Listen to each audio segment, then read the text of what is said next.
Hey everybody, it's your boy SergDragon, and welcome back to another edition of the Heavens Monsters podcast, featuring January 9th? Yeah, because Raw and SmackDown was on 7th and 8th, so Wednesday nights are 205 Live and NXT, plus NXT UK, but you don't watch it, I know you don't. Mm-hmm. And I watch it, but don't ask me to remember names, except for Pete Dunne. That's it. Don't ask me. There is one other person, but I'll mention that later. And of course, we'll talk about Impact, but not what you expect. We'll talk about Homecoming, and then we'll come up with that later, when we come up to it. Yeah, can you get that? Ultimately, this will start with 205 Live is going to be Noam Dar versus Tony Nese. Ultimately, it would be Tony Nese that gets the win. Talking about all that stuff. Yeah, B+. They gave it a grade. And here would be the thing that people talk about most. The main event. It would be Cedric Alexander versus Hideo Itami to determine the fourth competitor in the Fatal 4-Way for the Intercontinental Champion at the Royal Rumble. Between the champ Buddy Murphy, Kalisto, and I think it was Hideo Itami? Mm-hmm. There you go. Ha! Ha! Ha! No, Akira Tozawa. There you go. Thank you. See, I'm trying to remember. Ultimately, it would be Hideo Itami that wins that match, surprising everybody, because that match was grueling. Even with Daivari outside, you would think he would cheat. He did not. That night, whether you like him or not, you have to respect the fact that Hideo Itami beat a former Cruiserweight champion, Cedric Alexander. In the back, there was major talk that Buddy Murphy did not care because all of them were sheep to the wolf that is the champ himself. Also, one of your favorites, if I'm not mistaken, Maria Kanellis, former Playboy cover girl. She came up to Drake Maverick talking about the fact that for 5 weeks, her husband, Mike Kanellis, hasn't been in the ring. Hasn't gotten a title opportunity. Hasn't gotten nothing. And they haven't seen their baby girl in those 5 weeks. Time they're never going to get back. That Maria right there is not the Maria I know. Mm-hmm. She's a manager. I like the goofy Maria. Back then. Who doesn't? That's Maria I do not know. That is the Ring of Honor and of Kingdom Maria, who ran that faction, mm-hmm. as well as Maria Kanellis in Impact Wrestling. Did I say that last name right? Yeah, Kanellis. Yeah. Ruining Allie's life. Mm-hmm. But that's not like I said. That's not the Maria I know. The Maria I know was back in 2004 when she was the goofy one. All right. That's it for 205 Live. We'll be right back with NXT. And we're back. Oh, one other thing I forgot to mention was that the Brian Kendrick, 2 weeks ago, this guy might know him better because Akira Tozawa actually mentioned to him that he needs to change his look. Week prior. A week after that, 2 weeks ago, we have a new look that ain't so new. We have a clean cut, brightened blonde hair, shortened. Dude, the old Brian Kendrick is back. I'm a man to plan. He still got that song. But I'm talking the Brian Kendrick that we used to love watching in tag team division with Paul London. With Paul London. There you go. That's the look he's going with. He hasn't changed his wardrobe. He still's got his threads that he's working with, but his boyish baby face and his blonde cut hair is back, Jack. So he's a baby face now? Yeah, he's baby face. Okay. He an awkward friendship with a person he tried to beat the living hell out of, Akira Tozawa, are now awkwardly friends. In which case, he actually mentioned, he read his note saying that, I am going to be at the Royal Rumble. And it just keeps going on. I'm surprised. I'm surprised they don't got cruiserweights in the Royal Rumble. That'd be nice. Trying to pay homage to Rey Mysterio. Yeah, they're used to it. Not anymore. They ain't doing that anymore. That or have a freaking Battle Royale style for the cruiserweights. That'd be nice. But nope, they don't even do that. Anyway, let's hit it off with NXT. On NXT, starting off, we have Johnny Gargano talking about him and how he and his ex-partner from DIY, the current champ, NXT champion, Tommaso Ciampa, and how he and him took out Aleister Black and got him the win in that steel cage match last week. But he did take notice to what Tommaso Ciampa did say that greatly interests him. That he does want a title belt, so he's going to go after the middleweight title belt, the NXT North American Championship.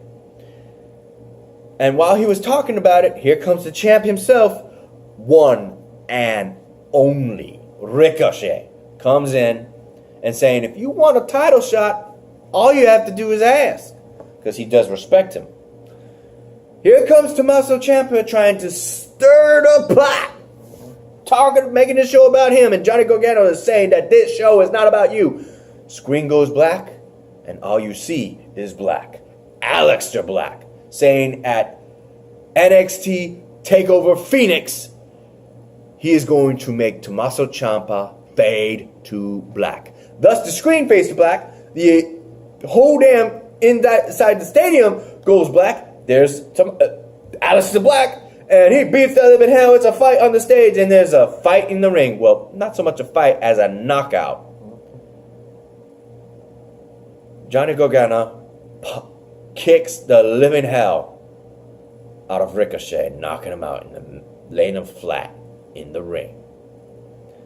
What's funny is before Tommaso Ciampa came out, he said that you just have to ask and not, potentially jump me from behind in the parking lot, making a reference to what he did to Aleister Black, which started that feud.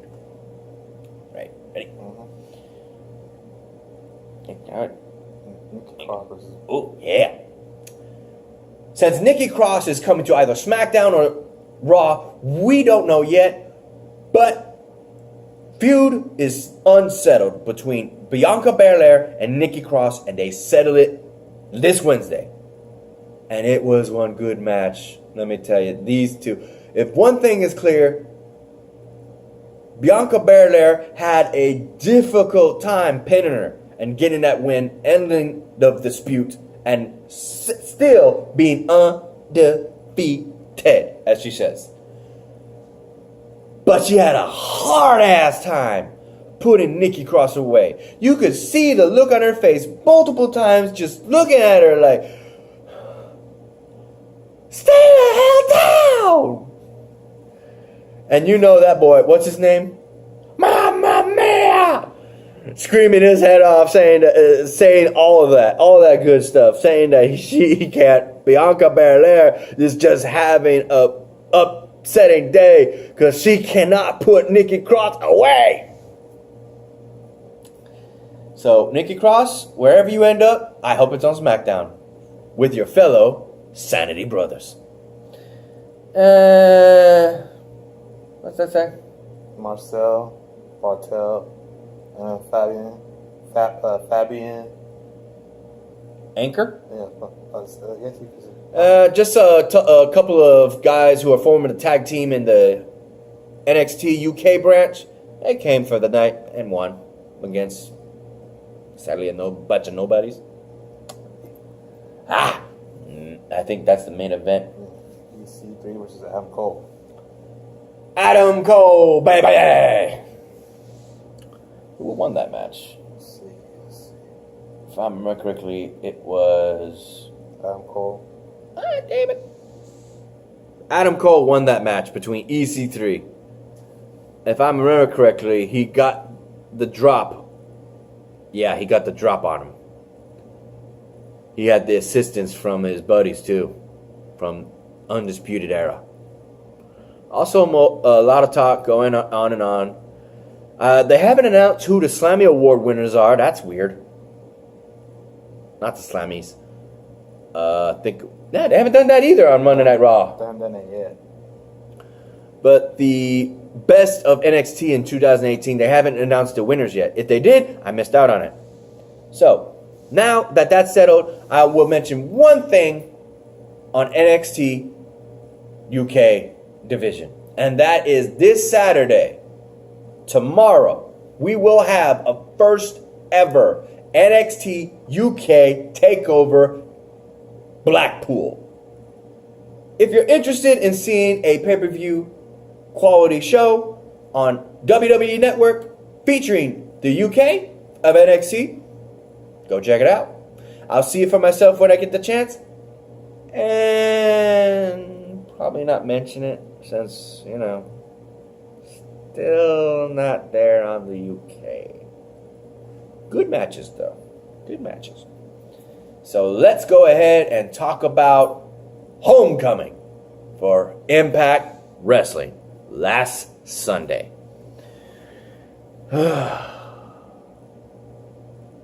Lot of things.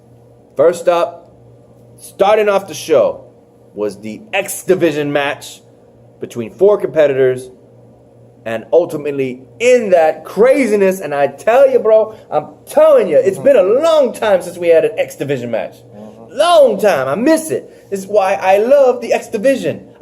If I had to say, out of all the wrestling programs, which title belt gets more love, in my opinion, it has to be the X Division.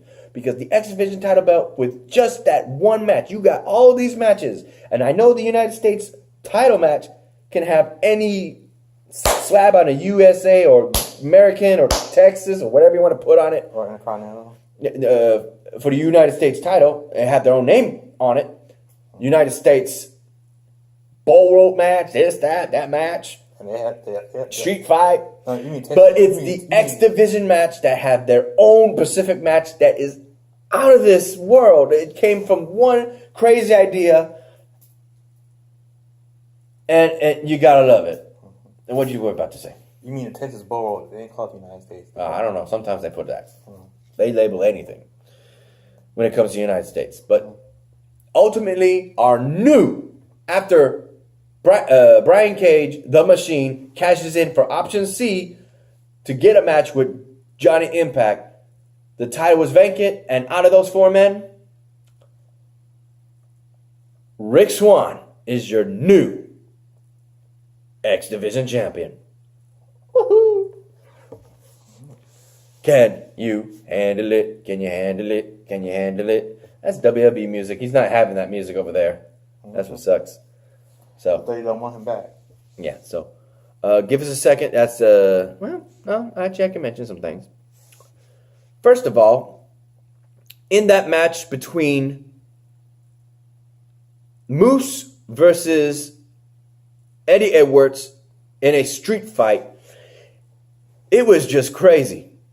They were beating the living hell out of each other. In the start of the match, when Moose came out, he got the steel steps after getting jumped by Eddie Edwards. He came down the ramp, and Eddie Edwards just jumped him. They ring the bell. Ding, ding, ding, ding. But after brushing him off, Moose goes and puts a guardrail on top between a staircase and the ring mat. I'm trying to get my bearings here because it was crazy. I'm trying to mention all this at once. And that would come into play much later on in that match, to a point where Eddie Edwards throws him over the rope when he's coming at him like this. Yeah! And it would be used against him. Oh,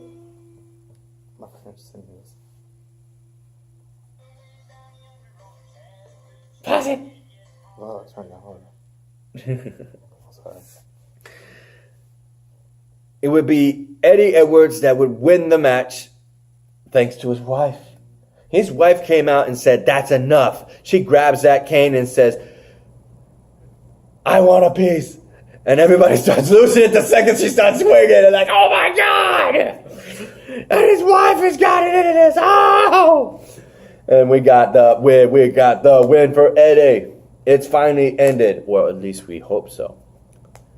In the match between Tessa Blanchard? No, right?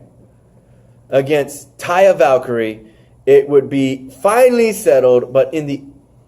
What you would expect? What? Come on, Robert. Okay, we'll be right back. Okay, we're back. It would be pretty predictable, considering it would be... What was her name? Gail Kim as the special guest referee to finally have be able to finally put this match to an end, or at least so we think. It would be she would call down the match down the line, and Tessa Blanchard would try her best to use all sorts of dirty-handed tactics. For one, the foot was on the rope. Tessa didn't like that. Tessa tried to get the title in. Gail Kim wouldn't have it and knock Taya out. And she still was going for the tap. But Taya Valkyrie got it out. And Tessa is just pissed. To a point, she gets up in Gail Kim's face, telling her what to do. And she's like, I'm not doing that. After another attempt pinfall, she loses it and tries and chokes Gail Kim. Gail Kim with eat defeat, freaking Taya Valkyrie hits her finisher. 1, 2, 3, new Knockouts champion, ladies and gentlemen, Taya Valkyrie. Tessa Blanchard is no longer the champion, but watch, it ain't over. Rematch clauses. You know she's going to go for it. She is going to blow her lid. Rightfully so. But what if she goes after blames that on Gail Kim? And you know she is. She's gonna even. I have a feeling she ain't gonna stop there. She ain't gonna stop at just Gail and Kim, she's gonna bring the company. I'm saying is this, that she might put her title on hold and start a feud with Gail Kim. Man, she's retired, so I don't know if she'll come out of retirement. Next. She probably provoke her to come out of retirement. Also, in another Knockouts match, we had Su Yung and Dark Alley versus Kiera Hogan. And there you go. And Jordynne Grace. Strong woman. Ultimately, sadly, in that match, we see Dark Alley grabbing that dirty rag and putting that mandible claw on Kiera Hogan and making her tap out or pass out, one of the two. And it would be the curtain call because Su Yung was calling her corpse bridesmaids, bringing a coffin, dragging poor Kiera Hogan to that coffin. And surprise, surprise, Rosemary's back with a whole different face paint. That's the same face and paint. Ring gear. That's the same face paint, but it just... No. Usually it was just the bottom part. No. And then she put it over her face and like this. Kind of like the old one, but much a little different. No, remember when she had it when she was at the K? Mm-hmm. Yeah. Yeah, but she had contact with it. This time she don't have no contact with it. Oh, no. That's the same one. That's the same one. Yeah. It's just with no contact. She would then go on to try and get Allie to probably be back as the bunny. But Allie is just sitting there like on her knees like this, like, while she slowly tried to put her hand on her head to pat it probably. That's what she always did, was pat Allie on the head. And she's like, not this time. She bolted before she even touched her. Because her Su Young's claws are deep within her soul right now. Dark powers. Yeah, she got her powers, her hands. That's what the announcers are saying. Yeah. She's got Su Young's claws too much into her soul right now. We can't. She ain't gonna go back that easily. Yeah, because the good Ally is trapped. And we're hoping to see her again with the help of the returning Rosemary. As well as the fact that Sami Callihan would fight Willie Mack. And it was just... sadly to say, the Mack didn't win. Sami Callihan, the draw, beat him. Damn. Next after that would be interesting. It would be Eli Drake versus Abyss in a Monsters Ball match. You got this. We got to see Janet, that Bob 254 with all those fucking nails. And we would see all sorts of weaponry, the thumbtacks. Oh, dear God. But sadly, freaking Eli Drake had his own tool. What was it? An paddle? Paddle stick of some sort? An oar? A rowboat stick? What do you would call it?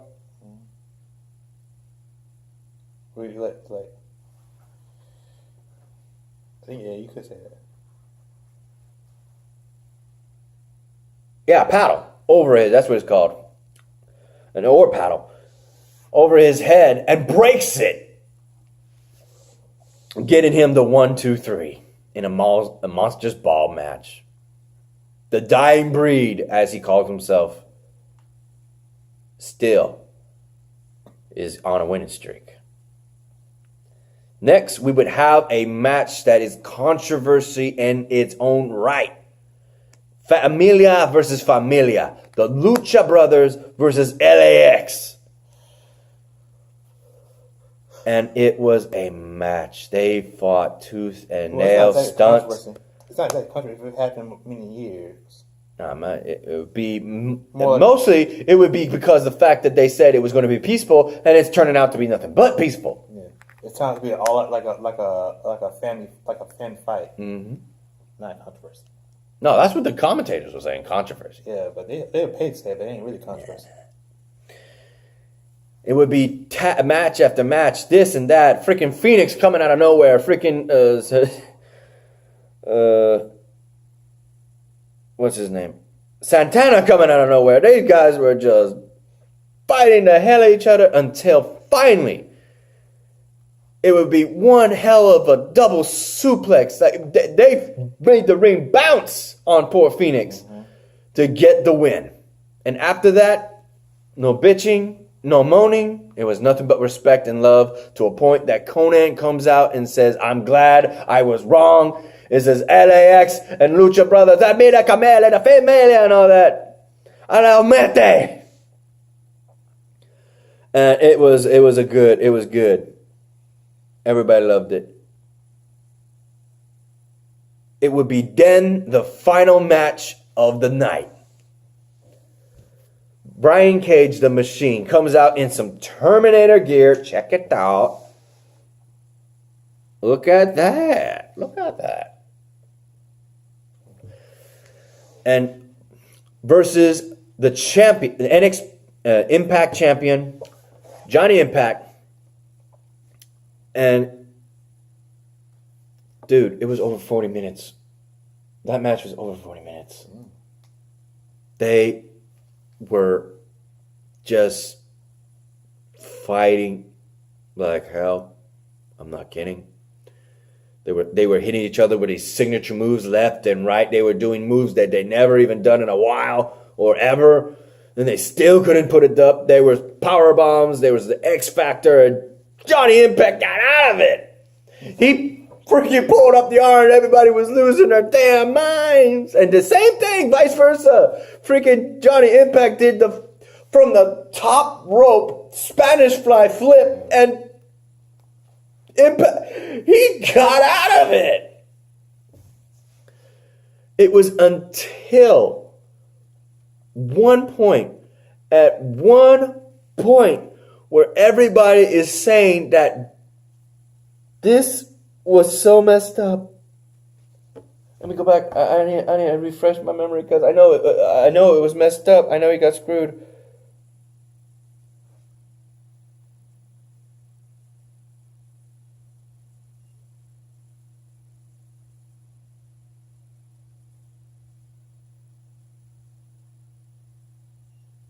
Yeah, that's right. That's right. Referee got knocked out. And Johnny got freaking wrecked. And everybody was counting in the ring. He should have won. Cage should have won. But after that, the referee comes and then Johnny Impact drops from the top, getting the freaking his signature once again for like a third time in that match, and gets the win.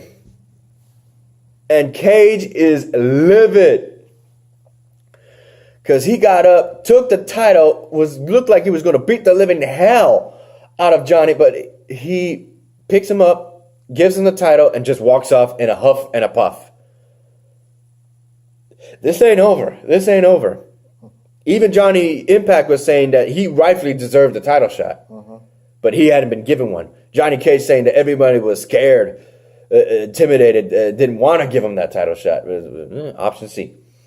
That match, if I was Johnny, I'd say, I want to do this again. So who's the champion? Johnny Impact. Major controversy based on what happened when the referee got knocked out, and Johnny. Johnny. It was like a shocking moment. Yeah. That was everybody saying, you got screwed, you got screwed, you got screwed, you got screwed, you got screwed. This is bullshit. Everybody was saying, this is bullshit. But there was people still cheering for Johnny, though. Especially when his happy wife came out with her championship. They were showing it up. But here's where things get interesting. Killer Cross mentioned early in the show saying that option X would be a factor that he needed to do in order to win. He did not come out there the entire time. Sour grapes, ladies and gentlemen, sour grapes, because Johnny Impact didn't cheat the whole match and through a form of stroke of luck got the win. Thanks to the fact that the referee was knocked out when Cage dropped him like a dime, but didn't get the win. And this is where it gets bad, bro. Right. Xavier Hill and Mike Henry, shout out to you because you didn't get to watch it. I did. I was able to watch it on my website. Link the description down below to the YouTube page if you want to check it out. Guys, this is bullshit.